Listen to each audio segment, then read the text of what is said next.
से लेकर 22 तक मैं आपके सामने पढ़ता हूं। परमेश्वर का वचन यहां पर यह कहता है, भोर को जब वह नगर को लौट रहा था तो उसे भूख लगी। सड़क के किनारे अंजीर का एक पेड़ देखकर वह उसके पास गया और पत्तों को छोड़ उसमें और कुछ न पाकर उससे कहा, अब से तुझ में फिर कभी फल न लगे।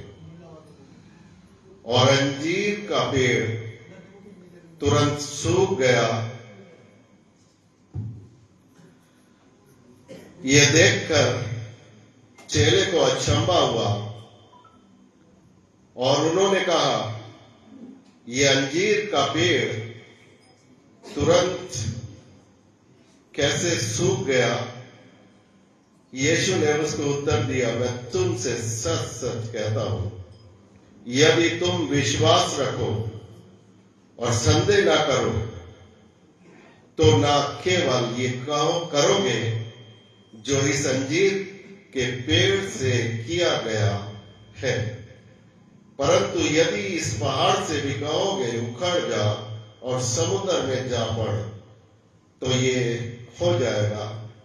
और जो कुछ तुम प्रार्थना में विश्वास से मांगोगे वह सब तुमको मिलेगा। जैसा कि अभी सिस्टर ने गाना गाया और उसमें कहा गया कि सब कुछ प्रार्थना से अगर हम मांगेंगे वैसा हो जाएगा।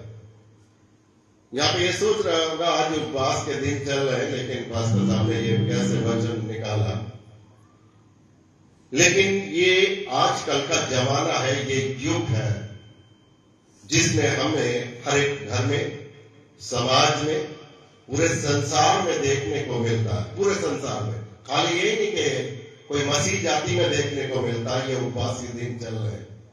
उपवासी दिन पूरा संसार मनाता। कोई एक आदमी ऐसा नहीं है जिससे दुनिया को कोई मतलब नहीं है,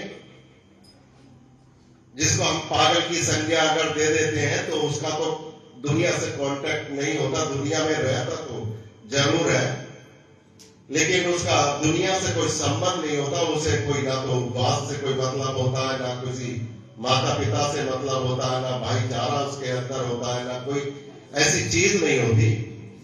लेकिन मैं आपको यहां पे बता देना चाहता हूं कि एक बार यीशु मसीह जा रहे हैं और उनको भूख लग गई। सुबह सुबह का वक्त है और एक बार हम ये भी पढ़ते हैं कि यीशु मसीह 40 दिन और 40 दिन तक ना तो कुछ खाया ना पिया। फिर भी शैतान ने उससे कहा कि कुछ खा लो भाई, कुछ खा सकते हो। उस समय यीशु मसीह ने उस भूख को मना कर दिया कि मुझे ये भूख नहीं है। लेकिन यहां पर यीशु मसीह कह रहे हैं कि यीशु मसीह को भूख लगी है और एक अंजीर के पेड़ के सामने जाते हैं और वो अंजीर का पेड़ जो है बहुत सुंदर लग रहा है। जैसे इन पेड़ों के पास अगर जाए तो यहीं से हमें इतनी सुंदर लगते हैं, और अगर उनके पास में चले जाते हैं तो और ज्यादा सुंदर लगने लगते हैं। इसी प्रकार वो अंजीर का दरख्त था, उसमें ऐसा लग रहा था यीशु मसीह को कि मैं यहां पर जाऊंगा और अपने चेलों को कुछ सिखाऊंगा। अगर हम मरकुस को देखते हैं, यही वाक्य है। मरकुस और उसका 11 बाब और 12 आयत तक पढ़ता हूं। यहाँ पे एक खुलासा मैं करने वाला हूं कि वो भूख क्या थी।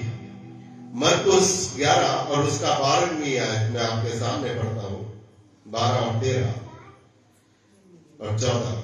यहां पर यह कहता है, वचन ये कहता है, दूसरे दिन जब वे बैतनिया से निकले तो उसको भूख लगी। वह दूर से अंजीर का एक हरा पेड़ देखकर निकट गया कि क्या जाने उसमें कुछ पाए। क्या जाने उसमें कुछ पाए,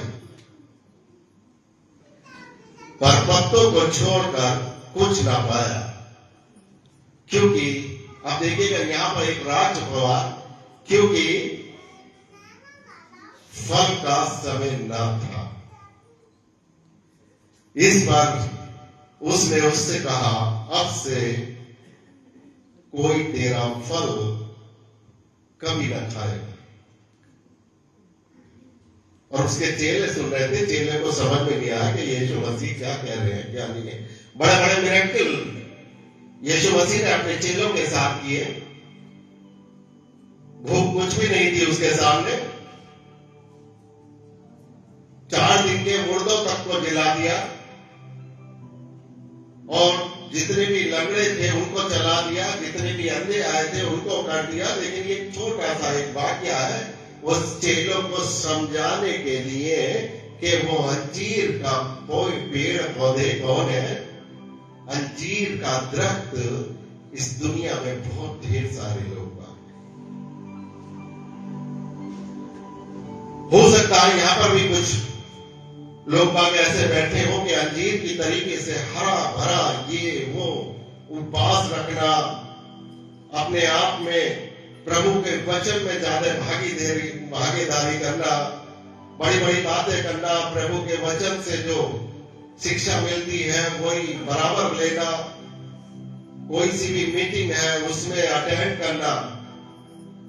लेकिन अंजीर का दरख्त की तरह लोगों का जीवन है। परमेश्वर ये कह रहा है कि आज से तेरा फल कोई भी नहीं खाएगा, क्योंकि फल नहीं। हम सब लोगों की जिंदगियों का सवाल, हम सब लोगों के लिए बहुत बड़ी बात होती है कि परमेश्वर का वचन हमसे क्या कहता। परमेश्वर ने जब मूसा गया था तख्तियों को लेने, और वो तख्तियां हमारे और आपके लिए थी, और परमेश्वर ने बुलाया था पर मूसा तो तुरंत चला। वो सीने पर्वत पे जाता है और सीने पर्वत से जब वो तख्ती लेके आता है, वो भी 40 दिन तक और 40 रात तक मूसा भी ना कुछ खाया ना पिया, और वो वहां पर परमेश्वर के साथ में रहा, उन तख्तियों को लिखवा कर लेकर आया जो परमेश्वर ने अपनी उंगलियों से वो तख्तियां लिखी थी। और जब आता है देखता है तो बड़ा दुख होता है मूसा को। देखता है अरे ये तो लोग बात कहने लगे, जो साथी थे, जो समाज के थे, जो और थे, जो रिश्तेदार भी होंगे और उसके कुछ नगर के भी होंगे, कुछ मोहल्ले के भी होंगे, बोले मूसा तो जाके हमें बेवकूफ बना गया। और देखो 40 दिन तक कुछ पता ही नहीं है। एक काम करते हैं कि मतलब जो है हम अपना भगवान खुद स्वयं बना लेते हैं। उसके भगवान का तो कुछ पता नहीं है, उसके ईश्वर का कुछ पता नहीं है, लेकिन हम यहाँ पर हैं, हम ऐसा ना हो कि हम ऐसे ही चले जाए। और उनके अंदर एक डर खौफ पैदा करा शैतान ने, और उनको जो है गाय बछड़ा बैल रूल बना के और वो उसको सजदा करने लगे। जब यहोवा आता है तो यहोवा के हाथ से वो पटिया गिर जाती है। किसी को पता है पटिया गिर गई थी? किसी को, बच्चों को पता है? वो पटिया भी दोबारा लेने गया था मूसा, और उसमें आज तक यही रीत चली आई है। उपवास का जिक्र मैं आपसे कर रहा था। उपवास करते हैं, किस उपवास से परमेश्वर खुश होता है और किससे नहीं खुश होता है। परमेश्वर का भय और खौफ मानने का एक हमारा अधिकार परमेश्वर ने हमको दिया। जैसे दुनिया भी माता पिता होते हैं, दुनिया भी माता पिता बच्चे को वो करते हैं कि बच्चा गिर ना जाए, और गिर गया तो इसको परेशानी होगी। बच्चा कुछ खाना नहीं, अगर कुछ खा लिया तो इसको जो है इसके फूड पॉइजनिंग हो जाएगा, बचाने की कोशिश करते हैं। इसी तरीके से वो पिता परमेश्वर जिसकी हम संतान कहलाते हैं, उसने हमारे को ये अधिकार दिया है कि कुछ कहा है कि हमारे लिए कुछ नियम बनाए, हमारे लिए कुछ नियम बनाए। जैसा कि दुनिया भी माता पिता अपने लड़का हो या लड़की हो उसके लिए एक नियम बनाते हैं, कुछ पाबंदियां लगाते हैं। कुछ पाबंदियां लगाते हैं, बेटे तुम गलत लड़के के साथ मिल रहे हो, वो लड़का सही नहीं है, और तुम्हारा मिलना उसके साथ सही नहीं है। दुनिया में माता पिता कहते हैं, लड़की अगर किसी गलत संगति में चली जाती है तो माता पिता का फर्ज बनता है कि वो डांटते हैं और ये कहते हैं कि बेटा तुम्हारा वहां पर जाना सही नहीं है, उचित नहीं है, ये गलत होगा और हमारे लिए इंसान के खिलाफ होगा, हमारी बेइज्जती होगी और हमारी नामधराई बहुत बुरी तरीके से हम बेइज्जत होंगे। इसी तरीके से मेरा और आपका पिता वो हमारे लिए सब कुछ करने वाला है, वो हमारी सारी बातों को कहता है और वो कहता है कि तुम यहाँ पर बैठोगे, यहाँ पर नहीं बैठोगे, इससे बोलोगे, इससे नहीं बोलोगे। उसने हमारे लिए कुछ व्यवस्था दी है। वही व्यवस्था की बात जिसको मैं कह रहा था कि मूसा गया और 10 हुक्म जो हमारे लिए वो लेकर आया था, वो 10 हुक्म में सब कुछ है। उसमें उपवास भी है, उसमें हमारी जिंदगी का वो रोल है जिसको हम 10 नियम पाकर हम अपने आप को बचाव कर सकते हैं। शैतान हमारी नजदीक में कभी नहीं आ सकता। बहुत ढेर सारी व्यवस्थाओं में हम फंसे हुए थे। जब पुरानी व्यवस्था है तो रोजाना के नियम हमारे ऊपर बोझ थे, इतने लदे हुए थे, हम सहन करने से नहीं कर पाते थे और रोजाना हम पाप करते थे, रोजाना हम होम बलि देते थे और रोजाना हम क्षमा मांगते थे। रोजाना का सिस्टम हमारा यही था, आगे बढ़ने की कोई प्रतिक्रिया नहीं थी। जैसे आज भी हमें देखता, अगर हिंदू धर्म में जाए तो हर बार हम अमावस्या पे या पूर्णिमा पे वो नहाने के लिए जाते हैं। हर साल एक वो देता, अभी भी देखा होगा महाकुंभ में नहाने के लिए गए तो वो महाकुंभ में नहाने के लिए जाते हैं। उनका क्या विश्वास होता है कि हमारे पाप से निजात पाए। हमारे मुसलमान भाई साल में एक बार बकरा की बलि देते हैं और वो बकरे इस उम्मीद से काटते हैं कि हम जो ये बलि दे रहे हैं हमारे पापों को क्षमा मिले।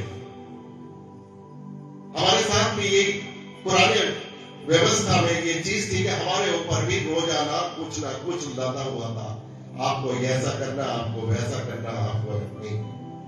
परमेश्वर ने 10 हुक्म बुलाकर मूसा को हमारे लिए दिए कि इनके लिए बहुत ही बड़ा बोझ है और ये 10 हुक्म जो है हमारे लिए बहुत बेशकीमती है, जिसमें कि हमारे अंदर नम्रता होनी चाहिए, हमारे अंदर दीनता होनी चाहिए, हमारे अंदर वो सारे गुण होने चाहिए जो परमेश्वर को अच्छे लगते हैं। किसी पराई स्त्री का निगाह नहीं होनी चाहिए, किसी की चीज का कोई लोभ और लालच नहीं होना चाहिए, कोई मर्डर खून करना हमारे लिए वर्जित है और किसी भी चीज की, किसी भी पड़ोसी की चीज का लालच करना भी हमारे लिए है। मतलब 10 हुक्म में वो सारी है। और सबसे बड़ा जो हुक्म है, अपने सबत के दिन को पवित्र करके मानना। वो मैं समझता हूं कि वो लोगों की नजरों में ये कोई महत्व नहीं रखता कि सबत का दिन क्या है। सबत के दिन का हमें कोई महत्व नहीं रहा, इसीलिए दुनिया भी परेशानी, दुनिया भी चीजें आदमी के ऊपर अटैक करती चली जा रही है। जैसे यहाँ पर एक जिक्र मैं सुनाता आया, अगर हमने देखा होगा बादशाह सुलेमान को कौन जानता है? बादशाह सुलेमान का जिक्र किसने सुना है? वो राजा था, कैसा राजा था वो?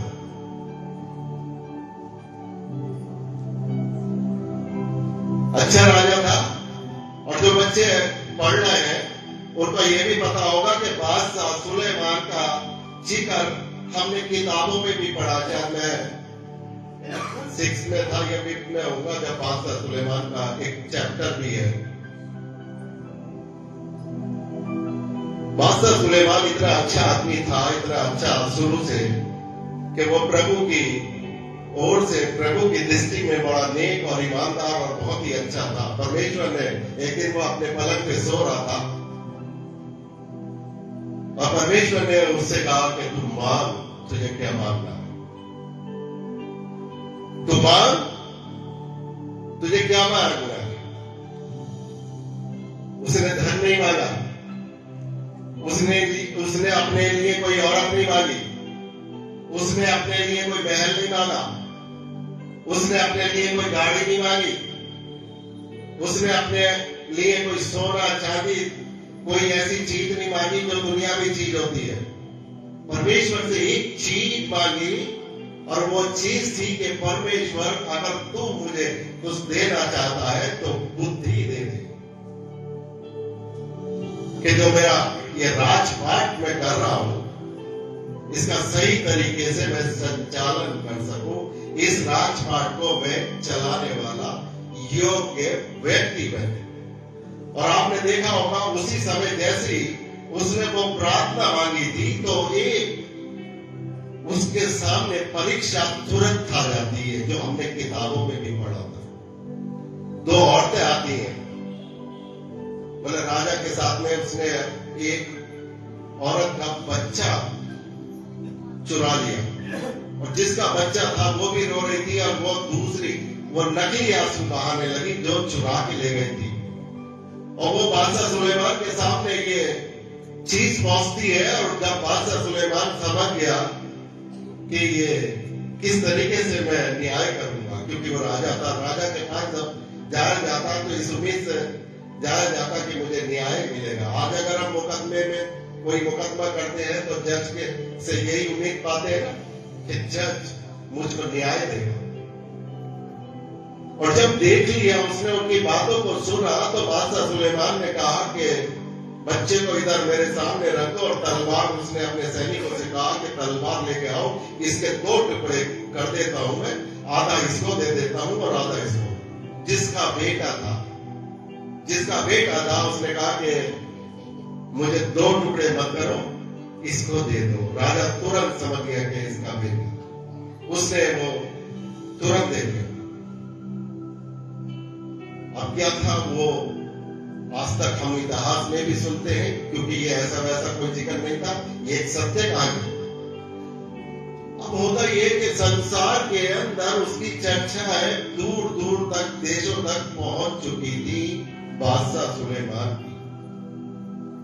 और बादशाह सुलेमान का जिक्र जो है इतना ज्यादा होने लगा तो एक जो है शीबा रानी का जिक्र सुना होगा, बाइबल में शीबा रानी का जिक्र सुना होगा। वो उससे मिलने के लिए आई कि इसकी चर्चा बहुत ही संसार के अंदर हो रही है और मैं उससे मिलके तो आऊं। नहीं, ऐसा तो नहीं है, लोग बात झूठे।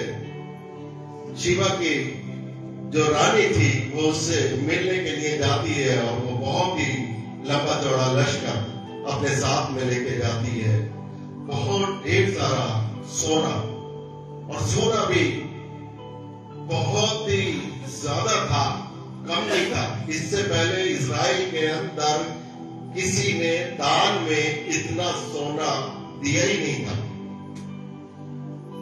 और मसाले भी लेके गई, क्योंकि मसालों की भी कीमत बहुत होती है। और आज के दिन भी अगर हमारे घर में मसालों की कीमत बहुत होती है, क्योंकि हर एक घर में कोई ऐसा घर नहीं होगा जिसमें मसाले न उपयोग लाए जाते हैं।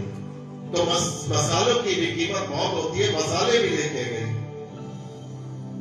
और वो अपने साथ बहुत ढेर सारे ऊंट लेके गई, बहुत ढेर सारे घोड़े लेके गई, जिनकी क्वांटिटी 12,000 का लश्कर था घोड़ों पर। और ऊंटों पे उसने सामान भी लादा हुआ था। और वो जब देखती है, राजा से मिलने के लिए गई तो राजा को देखा कि मैं इसको देखती हूँ, आजमाती हूँ। तो उसने देखा तो बादशाह सुलेमान ने बहुत ही अच्छी तरीके से उसके साथ पेश आया, उसको रुकाया, उसके गेस्ट रूम जो राजा के होते थे उनको रुकाया। और वो जब खाने की टेबल पे आया तो वो सारी बातों को नोट कर रही थी, जो शीबा की जो रानी थी, कि इसके नौकर कैसे, इसके दरबार कैसे, इसके सैनिक कैसे, यहाँ तक कि उसके जानवरों, ऊंट और घोड़ों तक पे उसने निगाह डाली कि कहीं पर भी कोई भी छोटी सी गलती मुझे मिल जाए। लेकिन शीबा की रानी जब देख रही थी तो शीबा की रानी ने ये देखा कि जितना मैंने सुना था, बाइबल में जिक्र है कि जितना मैंने सुना था उससे कहीं अधिक सुलेमान में खूबियां। और वो परमेश्वर का बहुत भय मानता था, परमेश्वर को उसने आत्मिक जीवन दे रखा था, और जब आत्मिक जीवन दे रखा था तो परमेश्वर उसको अपने साथ रखता था। जैसा मैंने आपको कई बार बताया कि परमेश्वर के साथ रहने से परमेश्वर हम सब लोगों के लिए हमेशा अपने साथ में रखता है और अपनी वो सारी चीजों को देता है जिनकी जरूरत हमें नहीं भी होती। तो परमेश्वर उसके साथ था, और उसका बात मैं बताऊं कि उसके साथ ऐसा था कि उस समय उसके राजपाट में सोना की कोई कमी नहीं थी। आज तक का रिकॉर्ड है इजराइल देश में बादशाह सुलेमान के जमाने में सोना इतना हुआ करता था कि चांदी की कीमत लोहे के बराबर थी। जैसे आज लोहे की भी कीमत है, यहाँ तो हम लोहे की भी कीमत समझते हैं, लेकिन जिस तरीके से हम लोहे को सोने चांदी के सामने लोहे को देखते हैं, उस तरीके से वहां पर उसको चांदी को देखा जाता। और वो इसलिए कि वो परमेश्वर के हक में रहकर काम करता था, वो परमेश्वर के दिल को जानता था, परमेश्वर की उस बात को जानता था। उसके जमाने में कोई ये चीज नहीं थी। आज हम उपवास रखते हैं, पूरी दुनिया के अंदर उपवास रखा जाता है। किसका रखा जाता है? परमेश्वर को मनाने के लिए। अगर हम रखते हैं, कोई 6 घंटे का रख लेता है, कोई 7 घंटे का रख लेता है, कोई 4 घंटे का रख लेता है, किसको मनाने के लिए? उपवास आज भी रख रही है, सारी दुनिया रख रही है, सब जातियां रख रही है कि आज हमारा लड़के के लिए उपवास रखा है, लड़के की आयु के लिए उपवास रखा। एक दिन होता है उपवास रखना कि आज हम आदमी के लिए उपवास रख रहे हैं। क्या जिस ईश्वर ने आपको जन्म दिया है, सुबह बहुत अच्छी तरीके से उठाकर खड़ा कर दिया, आपके पेट में दर्द नहीं हुआ, आपके शरीर में कहीं पर भी दर्द हुआ, आपके पैर में कहीं दर्द हुआ, आपकी आंखें अच्छी तरीके से देख रही हैं, और वहां सुबह उठती है महिलाएं कि आज मैं अपने आदमी के लिए उपवास रख रही हूं। क्या वो इस ईश्वर कहता होगा कि जो मुझसे मांगो तो मैं तुम्हें दूंगा? परमेश्वर कहता है कि मुझसे मांगो, जैसा इसमें कहा कि अंजीर के दरख्त के बाद जब परमेश्वर गया और जाने के बाद उसने कह दिया कि तू सूख जाएगा और आज से तेरे अंदर कोई भी फल नहीं होगा। यीशु मसीह को मालूम था कि वो पेड़ है, लेकिन उसके पीछे एक बहुत बड़ी जनता थी। जो 12 शागिर्द उसके साथ में रहते थे, 12 शागिर्दों के पास एक बहुत बड़ी पॉपुलेशन थी जिसको ये मिरेकल, ये चमत्कार दिखाना था कि हमारे पीछे क्या है। साफ मरकुस में लिखा हुआ कि उस समय फल आने का कोई टाइम भी नहीं था। हर एक पेड़ अपने फल के जमाने से ही आता है, लेकिन परमेश्वर को यहाँ साबित करना था, चेलों को बताना था कि जो विश्वास के साथ कुछ मुझसे मांगता है तो परमेश्वर उसको देता है। परमेश्वर से मांगो ना मेरा आदमी का आयु, परमेश्वर से मांगो कि मेरे लड़के की उम्र दराज हो। और परमेश्वर ने पहले ही उम्र दराज कर रखी है। जब मैं बता तू अपने माता पिता की आज्ञा को मान, उससे क्या होगा? तेरी लंबी आयु होगी। परमेश्वर ने दे रखा, लेकिन जानते हम उपवास रखते रहते। मैं बंगाल में गया, बंगाल में भी हमने देखा कोई जंगली जानवरों के पास जो कोई गधे का सिर कटा हुआ था, उसके लिए उपवास मांगा जा रहा, क्योंकि वो भी कोई देवता है। मैं साउथ में गया तो साउथ में भी, कर्नाटक में मैंने देखा, वहां पर भी एक जंगली जानवर का सर था, उससे उसको भगवान करके और उसके सामने सजदा करके उसको देवी देवता हम उसके नाम का उपवास रखें। ये सारे उपवास ही तो है। एक हम भी उपवास रखते हैं जो हमारे धर्म में बताया जाता है, एक हम भी उपवास रखते हैं और अपने उपवास ये रखते हैं कि सुबह से लेकर शाम तक हमारा रोजा है, हमारा उपवास है, ना कुछ खाते हैं ना पीते हैं ना कुछ करते हैं, लेकिन वो है परमेश्वर का जो फल है। आप परमेश्वर के दरख्त हैं, परमेश्वर के आप अंजीर हैं, आपके अंदर वो फल परमेश्वर देखना चाहता है कि वो फल है काम, और वो फल अगर नहीं आ रहे तो आप इन उलझनों में पड़े रहेंगे कि आज लड़के के लिए प्रार्थना कर लो, उपवास रख लो, आज आदमी के लिए उपवास रख लो, लेकिन उन उपवासों से कोई फायदा नहीं होता, बल्कि क्या हो जाता, उसमें एक प्रश्न चिन्ह लग जाता है कि आपने भूख हड़ताल कर रखी। आपका रोजा, आपका उपवास क्या भूख हड़ताल को लिए माना जाता है या आपके अंदर कोई काबिलियत देखने को मानी जाती है?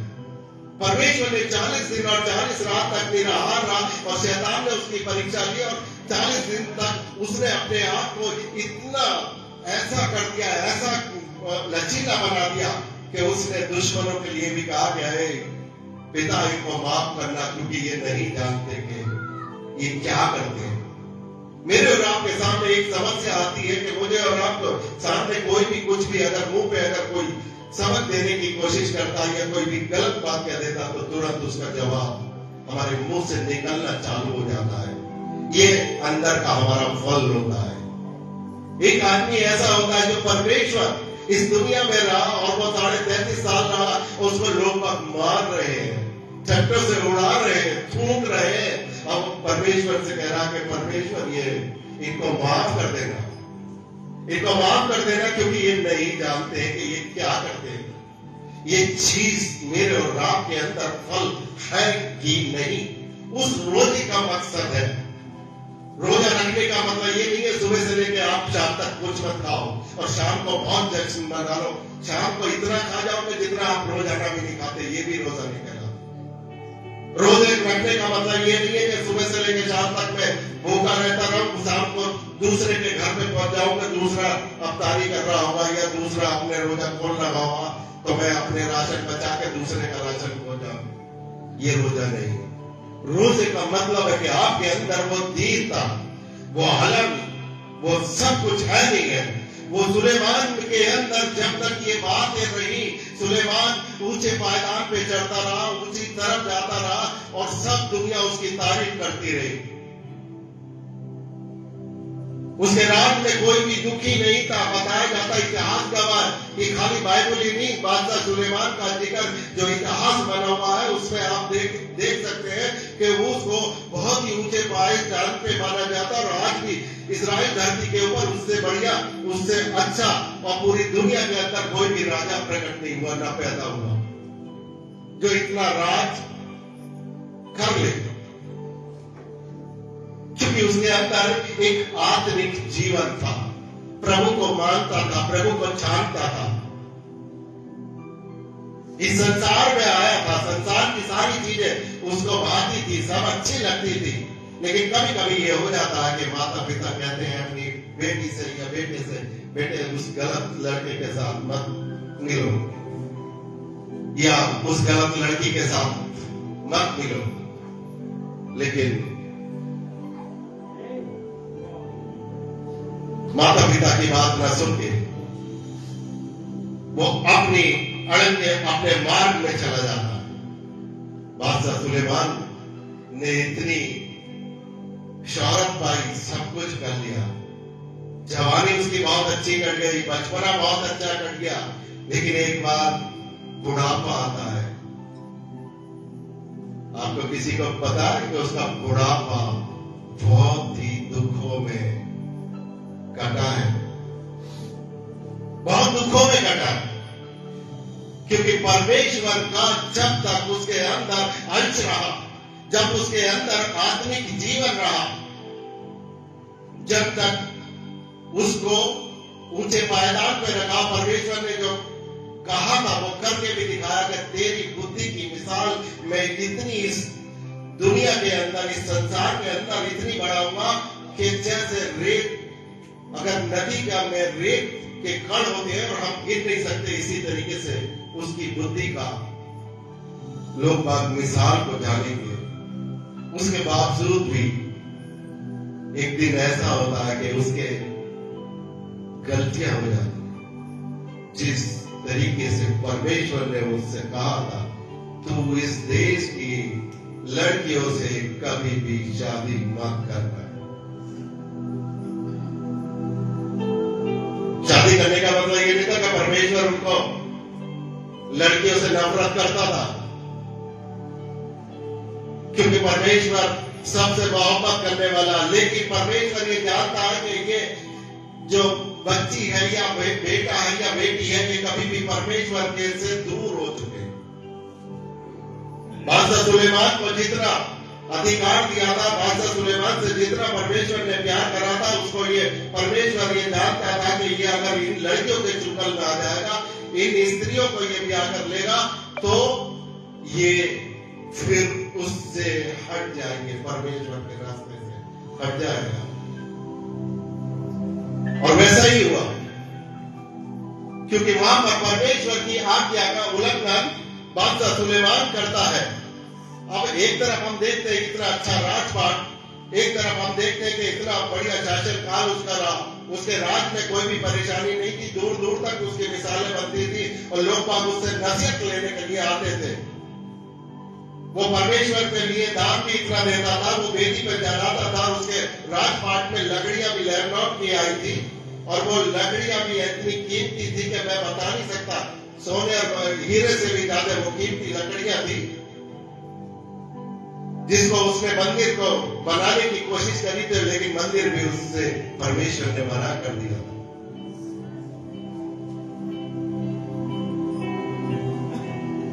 लेकिन एक जिक्र आता है, उसको पछतावा होता है, और पछतावा होता है, हम पुस्तक निकाले सबको देशक, और उसका जिस राजा के लिए कोई भी बात ऐसी बात नहीं थी कि जो मुंह से निकालता था वो हो जाता था, उसके नौकर चाकर इतने थे, दुनिया के अंदर पूरा वैभव इतना था, वो बहुत शक्तिशाली था, सब कुछ इतना ताकतवर होते हुए भी लास्ट में वो क्या कहता है,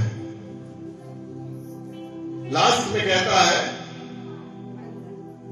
उपदेशक के वचन, उपदेशक का ये वचन है, व्यर्थ ही व्यर्थ, व्यर्थ ही व्यर्थ, सब कुछ व्यर्थ है, सब कुछ व्यर्थ है। लगा लीजिए कि कितनी धन दौलत उसने कमा के रख दी।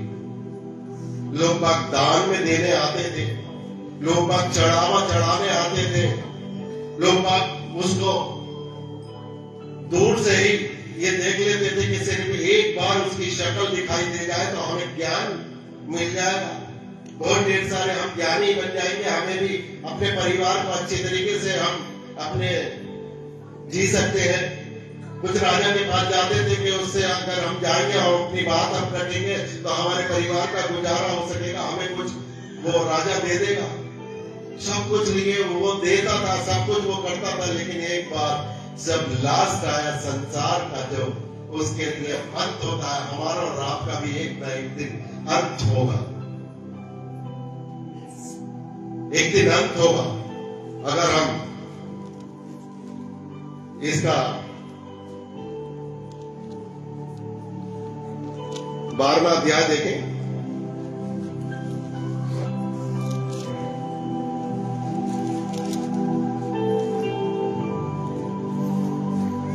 और 12वां अध्याय का उसकी लास्ट आयत में देखता हूं, पढ़ता हूं, तब यहां पर भी बादशाह सुलेमान क्या कहता है। 7 आयत में पढ़ता हूं, 12 की शायद, तब मिट्टी जो की तो मिट्टी में मिल जाएगी और आत्मा परमेश्वर के पास जिसने उसे दिया है लौट जाएगा। और फिर कहता है, वही बात दोहराता है, सब व्यर्थ ही व्यर्थ, सब कुछ व्यर्थ है। इतना कमाने के बाद, इतना चीजें होने के बाद, पूरी दुनिया उसके साथ है, लेकिन कितना गरीब हो चुका है इस समय, कितना सब कोई गरीब हो चुका है। वो आखिरी जो क्षण है, जो उसको माला माल होना चाहिए था, जो रईस होना चाहिए था, उसका बैंक बैलेंस इतना होना चाहिए था, दुनियावी नहीं, आत्मिक बैलेंस। वो कह रहा है जो दुनिया का सबसे बड़ा राजा वगैरह सब कुछ भी व्यर्थ है, सब कुछ पाने के बाद भी, सब कुछ होने के बाद भी। और वो ये कह रहा है कि मतलब सब कुछ व्यर्थ है। ये हम सब लोगों के लिए एक बड़ी सीख है। और उसका 13 और 14 में आपके सामने पढ़ता हूं। ये हमारे जीवन की एक परंपरा है, हम अपने जीवन को किस ढाल में जी सकते हैं। और यहाँ पे 13-14 में ये लिखा हुआ है, सब कुछ सुना गया, अंत की बात यह है कि परमेश्वर का भय मान और उसकी आज्ञाओं का पालन कर, क्योंकि मनुष्य का संपूर्ण कर्तव्य यही है। क्योंकि परमेश्वर सब कामों और सब गुप्त बातों को, चाहे वो भली हो या बुरी हो, न्याय करेगा। सब कुछ, चाहे हम गुप्त स्थान में बैठ के कर रहे हैं, बंद कमरे में कर रहे हैं, चाहे अपने किसी से झूठ बोल रहे हैं, चाहे कुछ भी कर रहे हैं, लेकिन इसमें लिखा है सब कुछ न्याय वो करेगा। अंत यही है इंसान का, अंत ये नहीं है कि जो हम देखते हैं कि जब हम खत्म हो जाते हैं तो हमारे पार्थिव शरीर को ले जाया जाता है और बहुत ढेर सारे आदमी नारे लगाते जाते हैं कि भाई ये बहुत अच्छा था, बहुत अच्छा था, और इसके नाम की जय हो, और फूलों से ढाक दिया जाता है और कुछ सेंट लगा दिया जाता। ये हमारा जीवन नहीं है, ये सब कुछ व्यर्थ है। मेरे घर में अगर रॉयल्स रॉयल कार होगी, सब कुछ व्यर्थ है।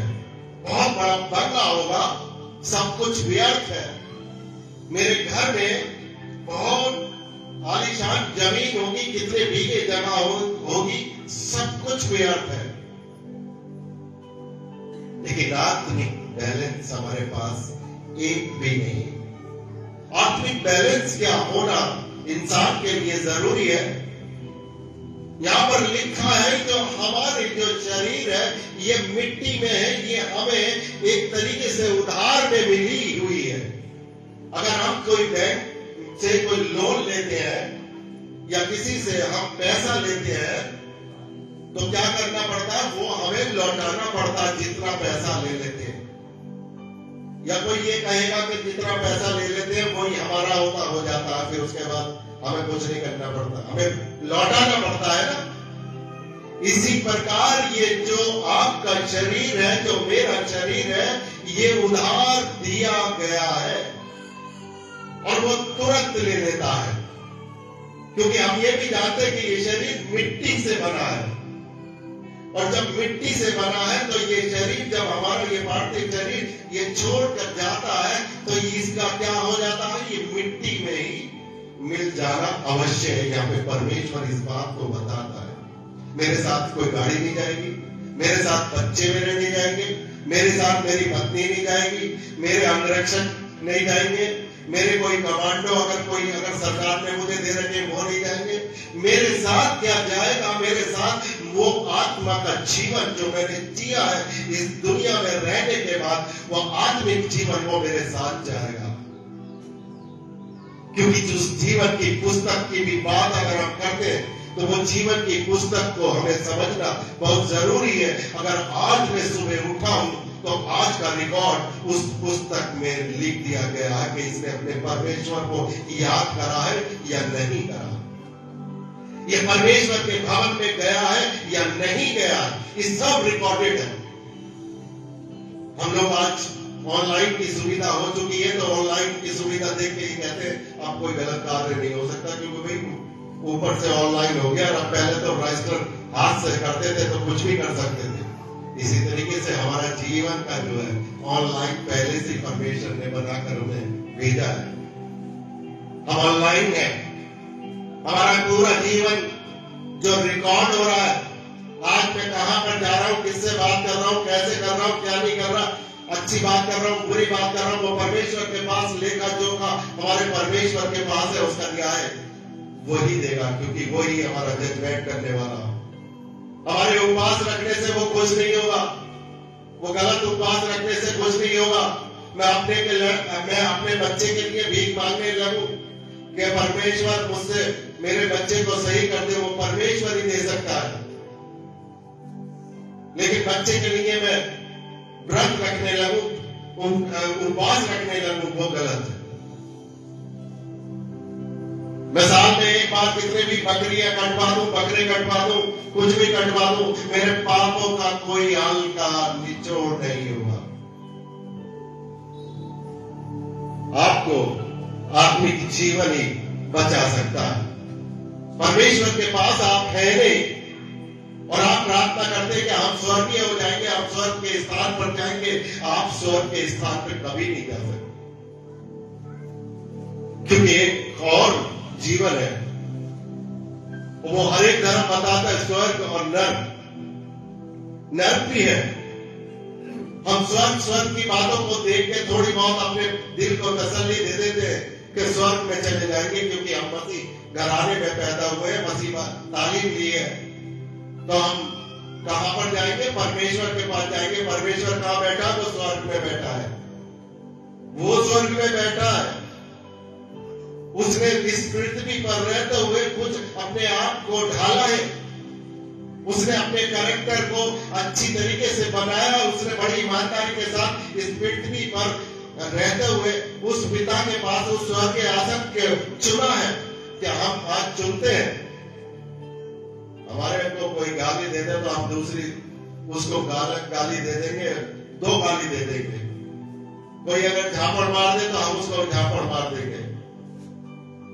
और फिर भी यार दोस्त अगर हमारे आ जाए तो बोले तुमने सुन कैसे लिया यार, मैं तुम्हें यकीन नहीं कर सकता, तुमने ये बात सुन कैसे ली, तुमने चार क्यों नहीं मारे? इस तरीके से आपके पास सलाहकार भी खूब मौजूद है, लेकिन आपके पास वो सलाहकार नहीं है कि अपने आप को दीन कर लो, अपने आप को हलीम बनाओ, किसी भी चीज का लालच मत करो। ये पैसा आपकी जिंदगी को बर्बाद कर देगा जो गलत तरीके से आप कमाना चाहते हो। आप चोरी मत करो, आप डकैती मत करो, आप किसी भी चीज का, अपने पड़ोसी की किसी भी चीज का लालच मत करो। और ये कोई आपको सलाह नहीं देगा कि अपने माता पिता के आज्ञाकारी बनो। परमेश्वर को सबसे अच्छा यही लगता है, वो मेरा और आपका परमेश्वर जो हम कहते हैं ना, सबसे अच्छी बात ये लगती है कि माता पिता के आज्ञाकारी बनो। क्योंकि एक माता पिता एक जमाने से गुजरा होता है, उसने बहुत ढेर सारी आंधियां देखी होती है, बहुत ढेर सारे तूफान देखे होते हैं, बहुत ढेर सारी बारिशें देखी होती है। एक माता पिता को बहुत ढेर सारा तजुर्बा होता है, उस तजुर्बे के अनुसार वो अपने बच्चों को हिदायत देता, डांटता है, कभी कभी जरूरत पड़ती है तो वो छड़ी भी उठाता है। क्यों उठाता? वो उसका बैरी नहीं होता, वो उसको जिंदगी देना चाहता है, उसकी उम्र को बढ़ाना चाहता है। इसलिए परमेश्वर ये कहते कि अपने माता पिता के आज्ञाकारी बनो, क्योंकि उसमें जीवन है, उसमें लंबी उम्र है। ऐसी लंबी उम्र पाने के लिए हमें और कौन रास्ता दे सकते? उस परमेश्वर ने ये नहीं कहा कि तुम तावीज बांध लो, उस परमेश्वर ने ये नहीं कहा कि तुम चले जाओ किसी भी स्थान पर और अपने लिए ऐसा कर लो, चढ़ावा दे दो, ये कर लो, वो कर लो। सिर्फ उसने कहा कि तुम्हें अगर लंबी उम्र चाहिए, तुम उसके लिए व्रत मत रखो, तुम ये कहो कि तुम अपने बच्चों को ऐसा बनाओ कि वो तुम्हारी आज्ञा माने। इसी में जीवन है और वो सारी चीजें हैं। और जैसा फल होता है, जैसा पेड़ होता है, उसी प्रकार का फल आता है। हम कैसे पेड़, जिस तरीके के हम पेड़ हैं उसी तरीके से हमारे बच्चे निकलेंगे। हमें गंभीर सोचना आज के समय में ये हमारे अंदर कोई बदलाव है या नहीं, हमारे अंदर वो कोई चीज, कोई काबिलियत ऐसी आई है, या सदियों से हम उपवास का महीना आया तो उपवास ही रखते चले आ रहे हैं, और उपवास के अलावा हम कुछ नहीं जानते कि भाई सुबह से लेकर शाम तक हम फाका पढ़ना है, हमें भूख हड़ताल करनी है, और शाम को एक अच्छे अच्छे फल फ्रूट खा लेने हैं अच्छे तरीके से। वो जो और दिन हमारे भोजन नहीं बनता वो इन दिनों में जैसा हम अन्य बिरादरी कर रही है, बहुत अच्छे अच्छे खाने आज शाम को हो जाते हैं, पूरी दुनिया में मैसेज आते हैं, रोजादारी के हम देखते हैं, बहुत खाना में बहुत ही कीमत होती है। पता चला कोई 2 डेग बनवा रहा, कोई 4 डेग बनवा रहा, मतलब क्या है? परमेश्वर हमसे क्या कहता है कि जब तुम उपवास करो, जब तुम रोजा रखो, तब किसी पड़ोसी को भी पता ना चल जाए कि आप उपवास से हो। कपटियों की तरह दिखावा मत करना। अगर हम शाम को अच्छा भोजन कर रहे हैं, भोजन बनवा रहे हैं, हमारी जेब में बहुत बड़ी ताकत है, हमारे पास इतना पैसा आ चुका है, जो पैसा हमसे संभाला भी नहीं जा रहा है, और हमने एक शाम को दुनिया को कैसे पता चलेगा कि रोजा है, तो हम ये दिखाएंगे कि हम 400-500 आदमियों का खाना कर देंगे। जैसा मैंने पिछले संडे को बताया था, अगर शहरों में ये प्रचलन बहुत ज्यादा होता जा रहा है। हम देखते हैं हमारे नजदीक ही है मुरादाबाद में पता चलता है कि कोई सा दिन ऐसा नहीं है, क्योंकि दौलत परमेश्वर ने बहुतों को बहुत ढेर सारी दे दी है। जैसे सुलेमान बादशाह को दौलत दी थी, लेकिन उसको रखना हमारे लिए गंभीर बात है। उसका बुढ़ापा खत्म हो गया, वो सब बुढ़ापे में कहने लगा सब कुछ बेकार है भाई, कितनी भी पैसा मेरे पास हो, कितना भी भोजन मैंने करा लिया, लेकिन सब कुछ एक दिन जब बुढ़ापे में होता है तो सब कुछ कहता है सब कुछ बेकार है, क्योंकि कोई पड़ोसी नहीं होता, यहाँ तक कि उसके घर वाले भी उसको छोड़ के चले जाते, घर वाले भी उसके साथ में नहीं रहते। मैंने देखा है कोई पत्नी भी पति के साथ नहीं रहती। पत्नी ने तो अभी मेरठ वाला हिस्सा वो सुन रहे होंगे सब लोग कि पत्नी ने ही मार दिया अपने आदमी को, कितना अच्छा आदमी था। ये सब क्या चीज है? परमेश्वर से दूर हो जाना, परमेश्वर की उन बातों को ना मानना जो परमेश्वर ने मेरे और आपके लिए दी है। और जब परमेश्वर के भय और खौफ में होकर हम सब लोग चलते हैं तो हमारा जीवन उन्नति करता है। हमारे घर में ये बात नहीं हो सकती, हमारे घर में लड़ाई झगड़े नहीं हो सकते। हमारे घर में एक ज्योति है, क्योंकि उसने कहा कि तुम ज्योति की संतान हो, और जहां पर ज्योति है वहां पर अंधेरा नहीं हो सकता, वहां पे अंधेरा नहीं हो सकता। वहां पे कैसे अंधेरा हो जाएगा जहां परमेश्वर है? क्योंकि परमेश्वर खुद हमारे लिए एक लाइट बन गया, एक ज्योति बन गया, और उसने हमें एक चीज दी है, हमें एक चीज विरासत में दी है। तो उसने कहा है कि तुम ज्योति की संतान हो। अगर मैं और आप अगर ज्योति की संतान है, हमारे बीच में अंधेरा नहीं हो सकता, हमारे घर में पैसे की तंगी नहीं आ सकती, हमारे घर में कोई भी बीमारी नहीं आ सकती, हमारे घर में कोई भी ऐसी चीज पनप नहीं सकती जो शैतान पनपाना चाह रहा हो, जो शैतान दिखाना चाहता है हमें नीचा, वो नीचा नहीं दिखा सकते, क्योंकि हम ज्योति की संतान है। और ज्योति में अगर कोई आदमी चलता है तो वो गिर नहीं सकता। आज मेरे लिए, आपके लिए ये विशेष महत्व रखता है हम उपवास कैसा रखें, उपवास किस मन से रखें, उपवास क्यों रखें। लोगों को पता नहीं रहता उपवास क्यों रखना है, लोगों को पता नहीं रखना कि उपवास रखा कैसे जाता है। बस जैसा हमारे अपने बुजुर्गों से देखा कि भाई सुबह से लेकर शाम तक कुछ नहीं खाना, शाम को एक प्रार्थना कर लेनी है, बहुत बड़ी प्रार्थना कर लेनी है, लोगों को खाना खिला देना या नाश्ता जलपान करा देना, ताकि लोगों को यह तो पता चल जाए कि भैया उपवास की मीटिंग इस परिवार में हुई है। ऐसा तो नहीं है कि लोगों को पता ही ना चले कि उपवास की प्रार्थना हुई। ये आजकल माहौल बन चुका है, पड़ोसी को पता भी ना हो आपने उपवास कर दिया। लेकिन जिसको पता हो वो उसको पता हो जो परमेश्वर आपको बंद कमरे में भी अगर बैठ के और उससे मांगोगे, उसने कहा है कि अगर विश्वास के साथ अगर कोई भी चीज अगर मुझसे मांगो तो इस पहाड़ से भी कह दो तो वो समुद्र में जाकर गिर जाएगा। ये विश्वास की शक्ति मेरे उपवास में होनी चाहिए, वो रोजे में होनी चाहिए। विश्वास तो है नहीं, रोजा रख रखा है, रोजा कैसे रख रखा, क्यों रख रखा, इसका कुछ आता पता नहीं है, साहब रोजा रख लिया। बहुत से लोगों को ये करते कि रोजा की मीटिंग है या बर्थडे भी आ रहा,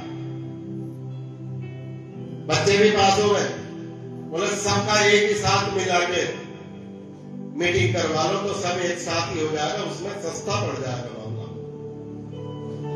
कुछ ऐसे भी होते हैं। इन रोजों की मीटिंग से कोई वास्ता नहीं रखते। जिस परमेश्वर ने आपको चिंता दिखाई, जिसने रोशनी दिखाई है, वो परमेश्वर आप ना भी मानो, वो परमेश्वर आपको देखता है। आपके मानने से बेशतर वो परमेश्वर चाहता कि आपको आज शाम तक किस चीज की जरूरत पड़ी है, और आप परमेश्वर से ऐसे मांगते, परमेश्वर मुझे ये भी दे दे, परमेश्वर मुझे ऐसा भी कर दे, परमेश्वर मेरी जिंदगी में आ जा। लेकिन परमेश्वर की जिंदगी में आप मत जाओ। परमेश्वर आपकी जिंदगी में तो आ सकता, लेकिन आप परमेश्वर की जिंदगी में नहीं जा सकते। ये कैसा अन्याय है, ये कैसी हलचल है। फिर भी हम कह देते कि हम मसीह हैं। मसीहत हमारे शरीर से झलकती है, हमारे चलने फिरने से झलकती है। जैसे शिवा की रानी गई थी और उसको आजमा रही थी, उसका टेस्ट ले रही थी, उसका इम्तिहान ले रही थी, और उसने देखा कि इसके नौकर कितने कायदे से रहते हैं, इसके नौकर कितने कायदे से चल रहे हैं, इसके नौकर कितने इसके सैनिक एक दूसरे के साथ कैसा व्यवहार कर रहे हैं, वो नोट हो रहा था। जब अगर हम अच्छा घर बनाएंगे, हम घर के मुखिया हैं, उस मुखिया होने के नाते हमें इन चीजों का ध्यान रखना है कि दूसरा कोई भी अगर हमारे घर के अंदर आता है तो वो हमारे सलीकों से, हमारी रिस्पेक्ट करने से उसको अंदाजा हो जाए कि हम मसीह हैं। हमें बताने की जरूरत न पड़े कि I am Poulter, I am Franklin, I am McDonald वगैरह कुछ नहीं। नो, आप राम हो, आप श्याम हो, आप घनश्याम हो, लेकिन आपका व्यवहार ही आपको ऊंचे पद पे ले जाता है, वो आपको मसीह कहलाएगा।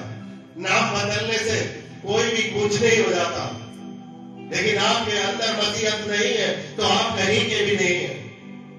और ये दिन, आप उस दिन को समझो, उस बात को समझो, जब दुनिया का अंत का समय आएगा, मेरे भी पास आएगा, आपके भी पास आएगा, और उस समय हम सब लोग बादशाह सुलेमान के तरह तो ये नहीं कहेंगे सब कुछ बेकार है, सब कुछ व्यर्थ है, कितना भी कमा लिया मैंने, बहुत ढेर सारा धन कमाया, दिन भर मैं पैसे के पीछे भागता रहा, दिन भर मैं गाड़ी के पीछे लेके भागता रहा, दिन भर मैंने अपने यार दोस्तों को इतना संगति कराई, पैसे लुटाया उसके ऊपर, लेकिन उसका नतीजा मुझे एक दोस्त मेरे पास नहीं है, एक बीवी मेरे पास नहीं है, एक बच्चा मेरे पास नहीं है, सब कुछ बेकार। अंत का समय आपको कीमती बनाना, अंत का समय आपको ऊंचे पायदान पर लेके जाना, तब तो आपका रोजा, आपका उपवास सफल हो सकेगा। उपवास का मतलब है कि हमें अपना आत्मिक बैंक बैलेंस की बढ़ोतरी करनी है। वो आत्मिक बैंक बैलेंस हमारा कैसा होना चाहिए? वो आपको ज्ञान देने वाला सच्चे पिता परमेश्वर से अगर हम आपको मानते हैं तो वो हमें ज्ञान देता है। जैसा उसने कहा है अभी अंजीर के दरख्त का जब हमने पढ़ा तो उसने कहा कि तुम विश्वास के साथ कुछ भी मांगो तो मैं तुम्हें दूंगा। वो देने वाला परमेश्वर एक ऐसी ताकत है कि वो उसने जिसने भी आज तक पूरी दुनिया में जिसने जो भी मांगा है उसने दिया है। आप भी इस बात के गवाह होंगे। सच्चे दिल से अगर आपने मांगा है, किसी इंसान पे तो भरोसा नहीं करना, लेकिन उस पिता के ऊपर विश्वास करना, क्योंकि वो पिता ही है जो आपकी परेशानियों को समझ सकता है। किसी इंसान से अगर आपने अपनी परेशानी, आपने दुख दर्द बता दिए तो वो सिर्फ मजाक के अलावा आपके लिए अखबार छाप देगा कि वो फलाने घर में ये हालत है। लेकिन एक परमेश्वर जब बंद कमरे में जाइएगा और बंद कमरे में जाकर उस परमेश्वर से मांगेगा, वो परमेश्वर किसी को बताएगा नहीं, लेकिन आपके वो समस्या का समाधान कर देगा। आपकी उस समस्या को, वो सारी चीजों को हटा देगा जो आपको परेशान करती है। इसलिए वो परमेश्वर हमारा वो ऐसा परमेश्वर है, वो दिखावे का नहीं होना चाहिए। हमारे लिए कोई दिखावा वाली बात नहीं होना चाहिए। हमने रोजा रख रखा है या उपवास रख रखा है, तो इस तरीके से रखना है जैसा परमेश्वर ने कहा कि तुम मेरे भय और खौफ में होकर चलो और मेरे तरीके से आपके अंदर फल लाने चाहिए। जैसा पिता परमेश्वर जो यीशु मसीह को हम मानते हैं, उसके अंदर क्या मिलते, उसके अंदर दीनता थी, नम्रता थी, कोमलता थी, उसके अंदर कोई भी ऐसा छल कपट नहीं था। इसीलिए तो वो ये कहलाया गया, इस लकड़ी के टुकड़े के ऊपर एक निष्कलंक छड़ गया। निष्कलंक किसको कहा जाता है? जिसके अंदर जरा सा भी अंश का पाप ना हो। और उससे पहले जब इस पर चढ़ा था, इसको देखने के लिए लोग बाग नफरत बोले, आप जैसे वो है बोले सरीचर चढ़ गया। अगर कब्रिस्तान के बीच में जाए ना तो लोग बाग बुरा मान जाते हैं कि भैया कब्रिस्तान को देख लिया। ऐसी नजरों से इस लकड़ी के टुकड़े को देखा जाता था।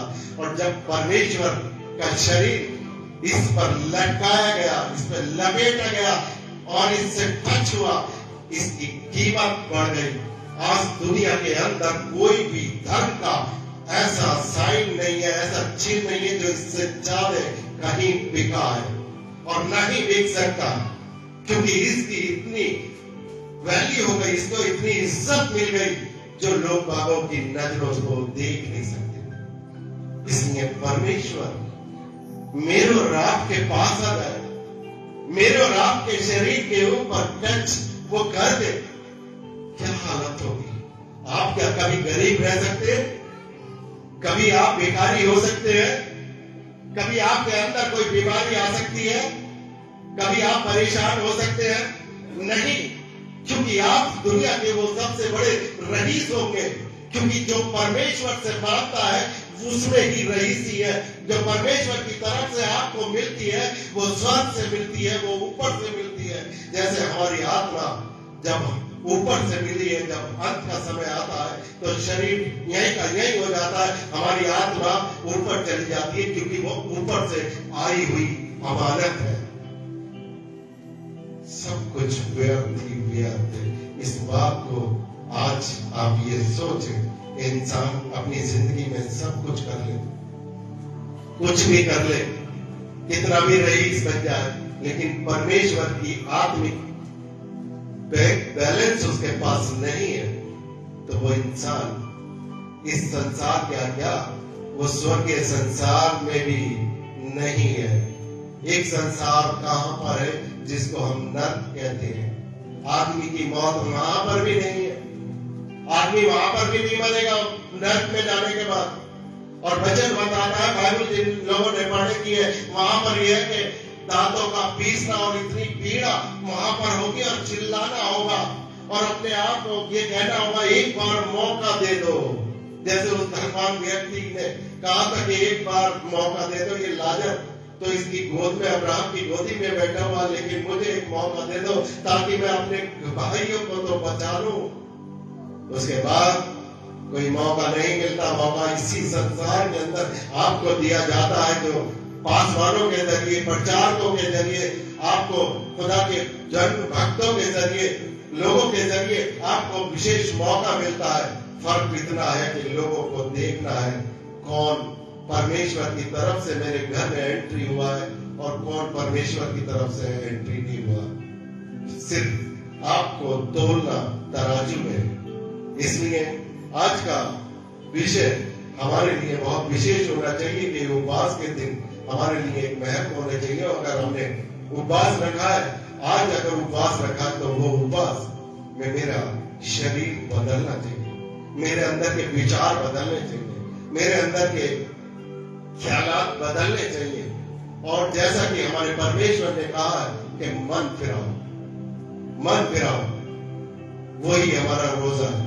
अगर हमारा मन नहीं फिरा, हम पुरानी व्यवस्था में लटके रहे, पुरानी चीजों में अटके रहे, तो उससे हमारे रोजे रखने से कोई भी चीज नहीं है। और यही नहीं कि आज मैंने रोजा रख रखा, आज ही मुझे ये काम नहीं करना, कल को फिर चालू कर देगा, ऐसा नहीं। सदैव हमारे जीवन का उद्देश्य ये होना चाहिए, आज जो मैंने रोजा रखा था, आज जो मैंने उपवास रखा था, आज मैंने ये चीज छोड़ दी है। और इस चीज को जब मैंने छोड़ दिया है, तो अब मुझे पीछे मुड़ के नहीं देखना, मुझे निरंतर आगे बढ़ते रहना।